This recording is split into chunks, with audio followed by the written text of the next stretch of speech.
Good morning, boys and girls, and welcome back to day 2. Today we are going to simplify radical expressions. I'm sure you remember how to do this a little bit from Algebra 1.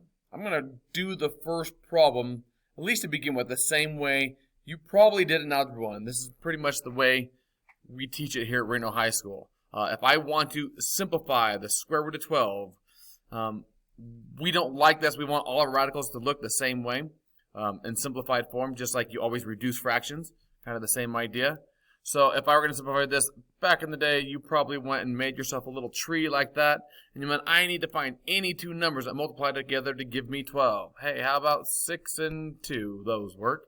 And then you're like, well, can I break down 6 some more? Sure. That is 2 times 3. And you made yourself a little tree. I don't know about you and who you had for Algebra 1.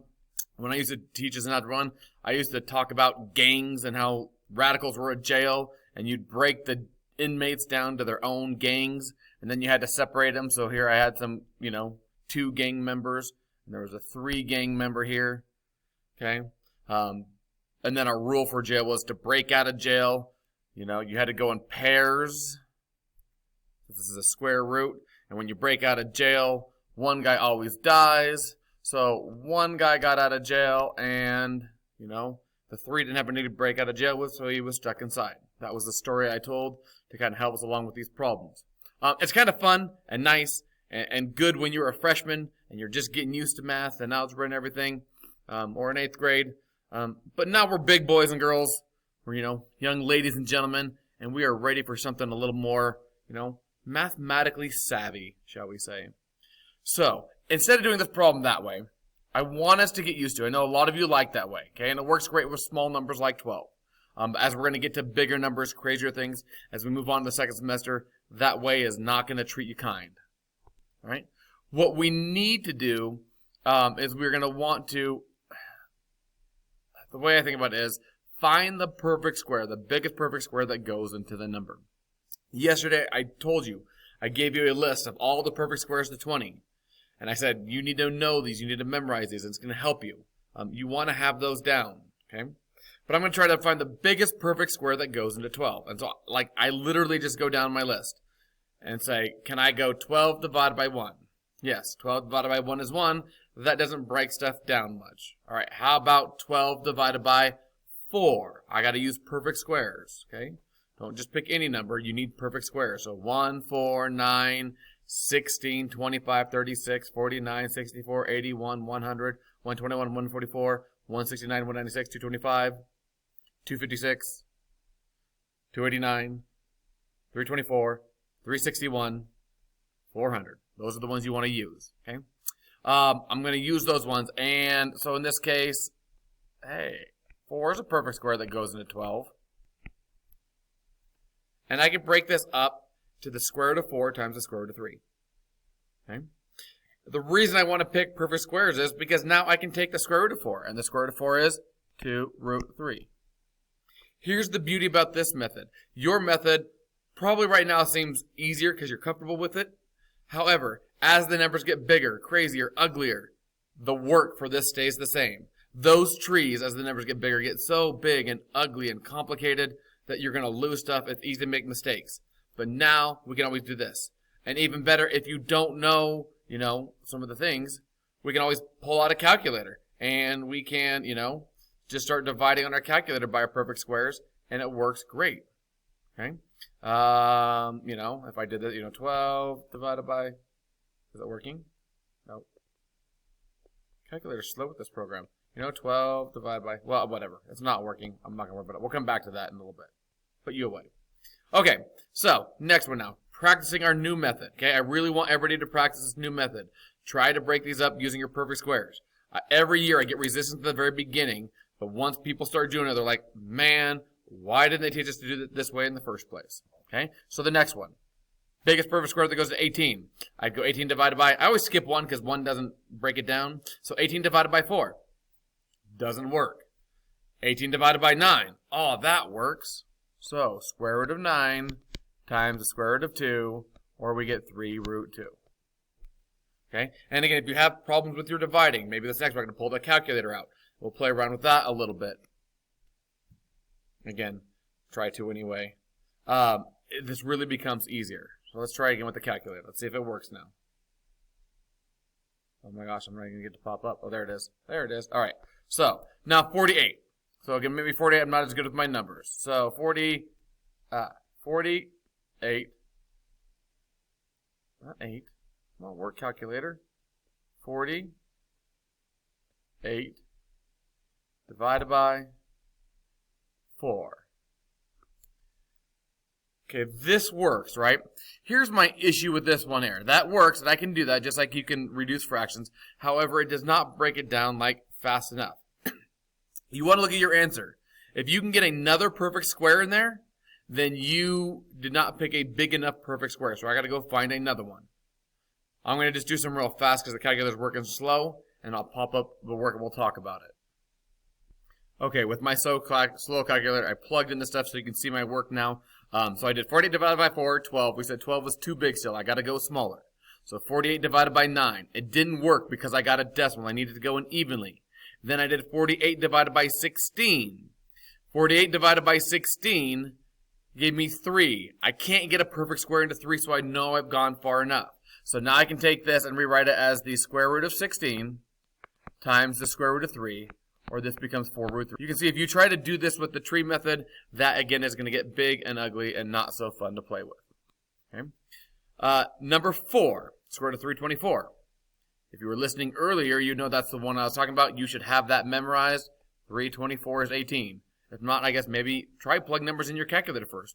Square root of the number. If it comes out nice and even like 18, you know you're good to go. Okay. We are able to use a calculator this year, so make sure we're using it to our advantage. Now, same thing with cube roots. Like back in the day, you might have done the cube root of 40 and done the tree, but now you needed gangs of 3. 3 people would break out because it's a cube root. Make sure we are paying attention to our index number here. Okay? That's very important.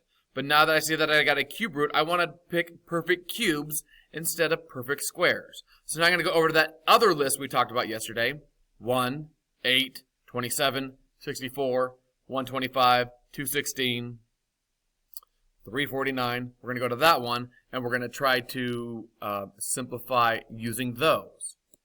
All right? And again, the beauty of this thing, it stays the same. Doesn't matter what kind of radical I'm dealing with. In this case, 40. Oh, I know. 8 goes into 40. And the cube root of 8 is 2. One quick other note here real fast. Make sure also, boys and girls, you keep the index number high and tight to your radical. Don't let it float over and start looking like an exponent. Okay? Be careful with our writing. I know I also have issues with that, so that's why I'm reminding you. Alright, so same thing now on 72. Cube root, again, I'm going to go and look, and I just always, it's like guess and check, you know? I'm going to start with 8. 8 times 9. Yep. If 8 didn't work, then I tried 27. 27 didn't work, I tried 64. Now, you might be going, hey, Mr. Mortar, but 9, that's a perfect square. And you're right, but 9 here, in this case, we're dealing with a cube root, and so I need perfect cubes, not perfect squares. So again, watch out what we're playing around with. That would be my answer. Okay, now that we know how to multiply radical, or simplify radical expressions, now we're going to move on to multiplying radical expressions. And really, it's very, very similar. And should not be a huge deal. When we multiply radicals, you first need to make sure that you have the same type of radicals. You can only multiply square root times a square root, or a cube root times a cube root. You can't multiply square roots and cube roots. Yet, anyway. We'll get there. Alright, so if I'm going to multiply a square root times a square root, you multiply the radicands. Okay, you multiply the stuff that's on the inside. So the square root of 6 times the square root of 12 would give me pen work. The square root of 72. Okay. Put things together first. Always, always, always. Once you get run radical, then we're going to simplify like we did above. Okay, I need to find the perfect square that goes into 72. And again, I might just start going. I'm going to divide by 4. Yes, that works, but it's not big enough. I'm going to divide by 9. Yes, that works, but it's not big enough. I'm going to divide by 16. I don't think 16 is going to work. I'm going to divide by 25. I'm going to divide by 36 is the one you're going to look for. And again, all that stuff I was doing in my head, you can do it in your head too. That's okay, but just make sure you show your work like I'm showing right here. Or you can do it on the calculator. Okay? But every time the numbers get bigger, if you do the tree way, it's going to get ugly. If you're 100% stuck, I'm going to do it the tree way. I don't care what you say, Mr. Mortara. I think I'm smarter than you. But some of you might be. It's okay. Go ahead and do it. But I'm telling you, your life is going to get miserable as we move on. Okay? As we get further and further along with this stuff. Square root of 36 is 6 root 2 simplified. All right? Now, when we multiply radicals that have coefficients, numbers in front, what we do is we multiply the numbers in front. So I'm going to multiply the 2 and the 3 in front. And I get 6. And then I'm going to multiply the stuff that's inside the square root. 6 times 3 is 18. You always, always, always have to simplify your square roots. And you're going to notice the more we do this, you're going to see the same numbers over and over again because there's only so many numbers we can play with. So in this case here, I think we already did the square root of 18. That's 9 and 2. So this becomes 6. Square root of 9 is 3 times square root of 2. Or we get 18 root 2. Okay? This number's in front. Always just stays in front. Leave it there. Don't lose it. That's what happens sometimes. All right? Next one. Square root of 6 times square root of 5. Square root of 30. I'm going to try to find a number that goes into 30. 4. No. 9. No. 16. No. 25. No. Everything else is too big now, so nothing works. Some things just don't simplify or are already simplified, and that number is okay. All right, here. Next, if I have 4 root 3, quantity squared, when you see something squared, that means, again, 4 root 3 times 4 root 3. I always say, when in doubt, write it out. If you're not sure what to do with the rules, write it out twice like this. Now we can multiply the outsides together, 16. Multiply the insides together, 9. 16 times the square root of 9. Oh, square root of 9, hey, that's 3. So 16 times 3, and 16 times 3 is 48. Yay! All right, same thing with cube roots. No different. I'm going to multiply the stuff that's on the inside. I'm going to multiply the radicands. So the cube root of 4 times the cube root of 12 gives me the cube root of 48. All right, that's kind of a big number, so I'm going to bust out my calculator again, and I'll show you my work here in a second. All right, this one we got relatively quickly. 48 divided by 8 is my first perfect cube, and that worked. So we got the cube root of 8 times the cube root of 6, or we get 2 cube root of 6. All right, and now we're on to our very last one. This one's going to be bigger. I know I'm going to need the calculator here. I've got the cube root of 15 times the cube root of 25. I got to put things together. Yes, it's a big old crazy number, but I got my calculator. So here we go. Okay, multiplying 15 times 25, I get 375.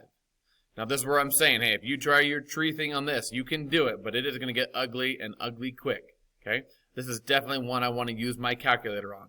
So now I'm going to try to break down 375 by using perfect cubes. Okay, so you can see here, I divided 375 by 8. I got a decimal, so it didn't work. I divided by 375 by 27. I got another decimal, so it didn't work. I divided by 375 by 64. Another decimal, so it doesn't work. So now I got one more I'm going to try here, and we'll see if it works.